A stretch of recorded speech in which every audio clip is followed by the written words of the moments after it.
Hey, ladies and gents, welcome back. This is going to be part 2 to What If Naruto Died and was reincarnated into the world of That Time I Died and Was Reincarnated as a Slime. Said it right that time. Oh yeah, that's seriously the longest title I've ever had to read.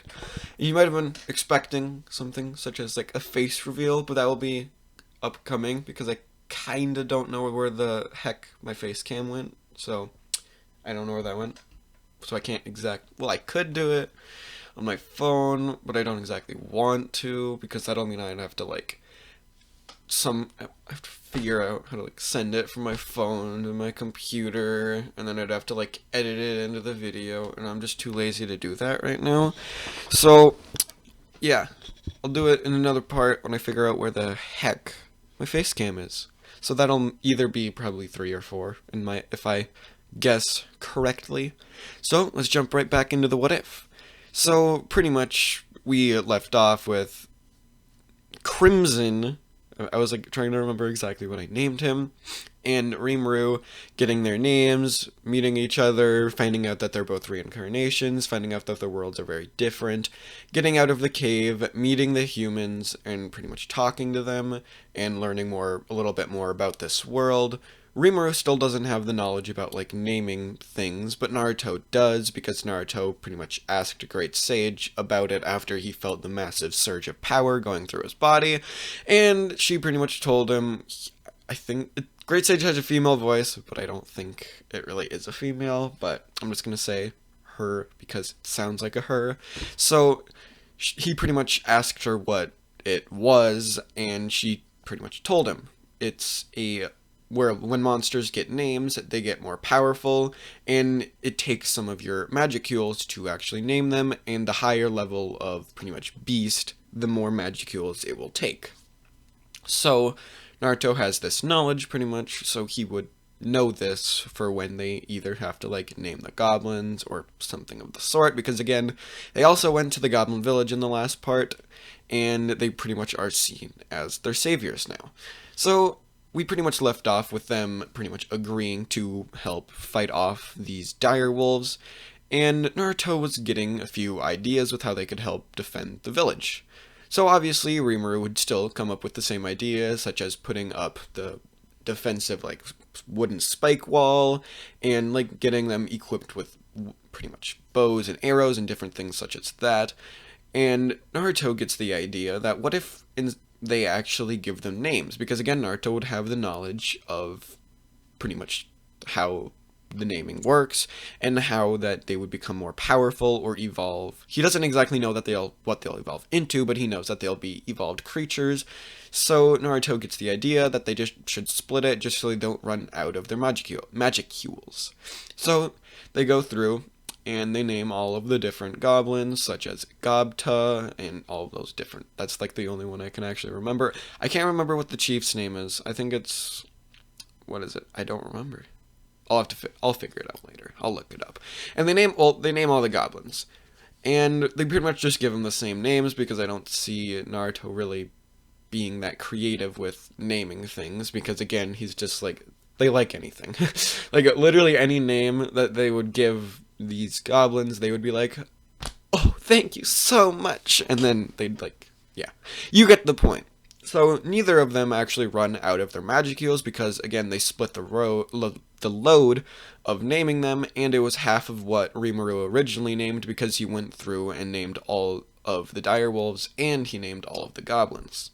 So they pretty much they have a lot of magicules left, due to pretty much splitting how many they did, quite literally by 4.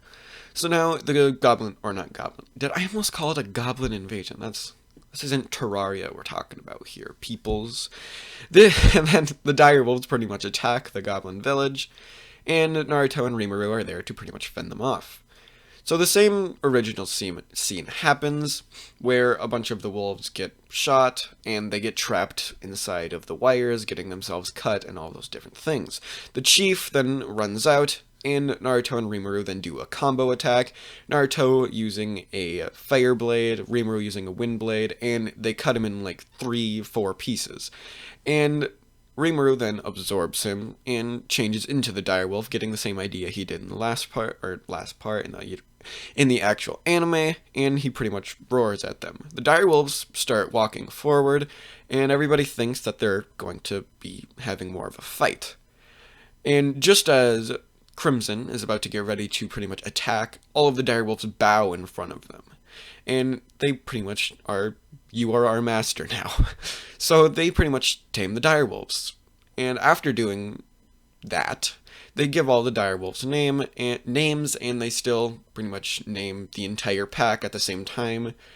And and I don't think Rimuru or whoever named them would actually run out of their magicules due to pretty much splitting with the goblins.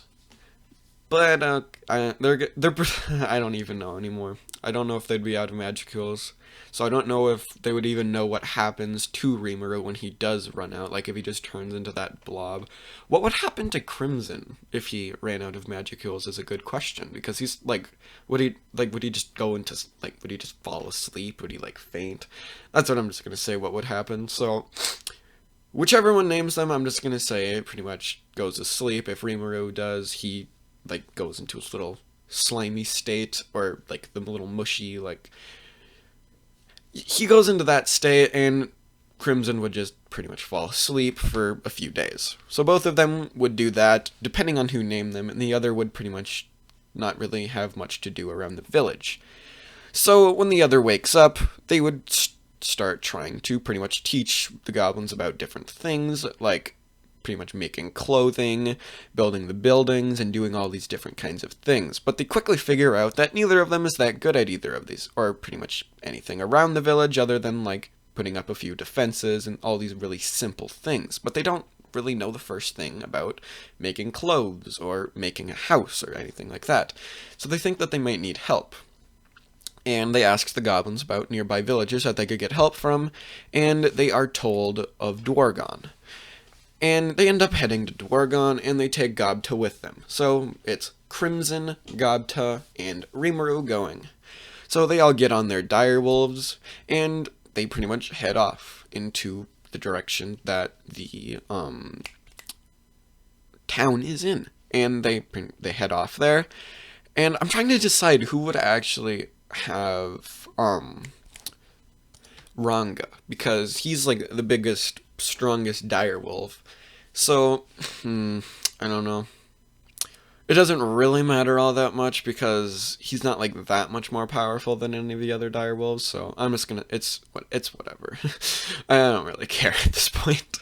So one of them gets Ranga, the other just gets some normal direwolf, and they continue going on, and they eventually get to Dwargon. So after arriving at Dwargon, they get in line, and they are I don't know. I don't think they are going to be attacked. This is due to pretty much the fact that they have this pretty much human-looking creature with wings who looks really powerful with them. So they're not really attacked by those bandits, so they don't really have to end up going to jail. And this means that unless they end up going down to the mines at some point, the three miners, or the three brothers, wouldn't actually be healed to 100%. They'd probably get healing potions, but they wouldn't be healed to 100%. And therefore, this means that they also don't owe Rimuru a favor yet.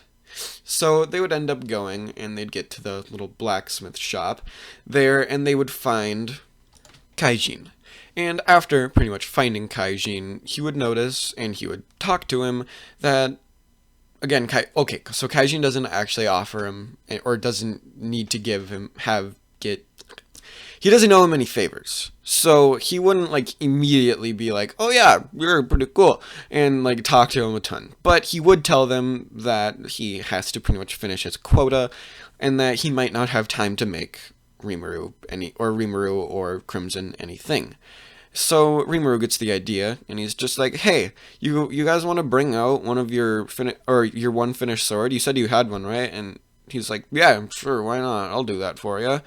Just so, I don't know exactly why you want it, but sure. And they leave it on the floor, and Then Rimuru jumps on top of it, absorbing it with his Predator ability, or analysis. Why can't I freaking talk? Analyzing it, and he pretty much creates 20 of these swords, and now he pretty much gets a favor. Because again, that's like one of the main reasons that he was so like helped out, is because of the fact that he got done that impossible task. So he pretty much pukes out 20 of these swords, and now he's like, oh, okay. Hey, you, Kaijin pretty much asked them, he's like, hey, you two, you want to go to a bar? There are some elves there. Naruto's wondering what exactly an elf is, but Rimuru seems to at least kind of know what they are, due to having a little bit of knowledge of the real world, and they end up heading there, and Naruto's impressed. We'll say to say the least, he's impressed, and he doesn't exactly mind the attention that he and Rimuru are getting, and they pretty much drink and they do all the things there, and this is where Vesta, that dude, he walks in, and he pretty much does the exact same thing, and he's just like, what's this slime doing in here? You know this slime shouldn't be here. This is bad. They shouldn't, or he pretty much does that. So Naruto, again, he is offended by this, so when he sees Kaijin get up to go and punch him, he doesn't see the point in stopping him, due to him pretty much wanting to do the exact same thing.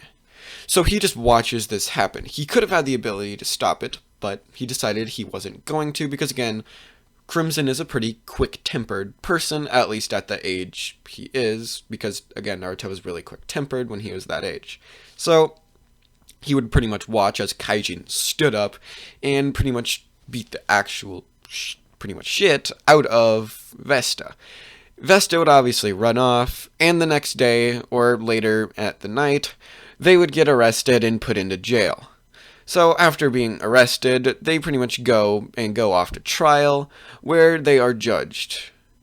And obviously they, at first, would be sentenced to tons of years to physical labor, but the king would step out due to pretty much Kaijin being the one that is being testified against, and he would just be like, whatever, exile them, I don't like them anymore.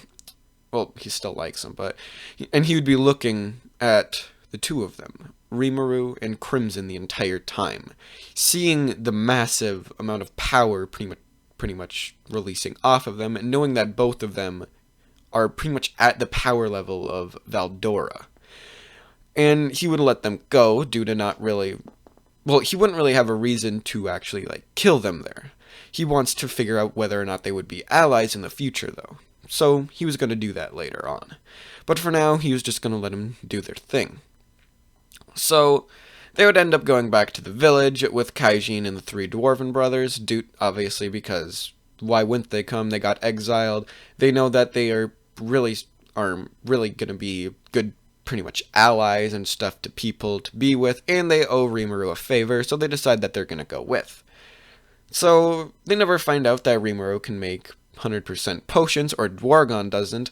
Everybody in the Goblin Village and Kaijin and the three brothers do eventually figure this out, obviously, because it's not that hard to freaking figure it out. But the people of Dwargon do not actually know this yet. So I don't know if that's going to cause much, but it's a thing, I guess. So after returning, they pretty much get their different assigned roles, such as blacksmith and building, or some of them build houses. There's an artisan, I think is how you pronounce it. And pretty much everybody gets to their certain roles, and a bunch of the goblins are watching them and trying to learn how to do these things. So they end up building a pretty ramshackle goblin slash human slash dwarf slash everything pretty much home. So they pretty much finished this really pretty much ramshackle village due to them not really being there that long. And that's where I'm going to leave this part off. They finish their village, they get the dwarves to go on, and they don't actually know about the 100% healing potions in Dwargon. So, that's where I'm going to leave this part off. I'll see you guys in the next part. Peace out. Bye.